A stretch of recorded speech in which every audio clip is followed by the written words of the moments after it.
Русенските депутати от ГЕРБ поздравиха за коледните празници журналисти на последната си среща с тях за тази година. Чуйте какво послание отправи към тях народният представител Светлана Ангелова. Аз искам също да благодаря от мое име на всички вас за съвместната ни работа през тази изключително динамична година. Благодаря ви за професионализма, за безпристрастното отразяване на всички събития, за навременните новини, които пускахте. Се гордея, че можем съвместно да отразяваме събитията. Надявам се, че за бъдеще ще работиме също така добре, както до сега сме работили в екип.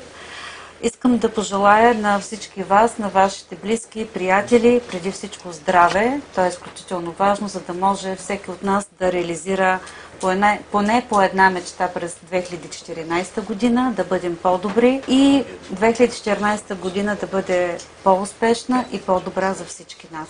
Благодаря ви още веднъж.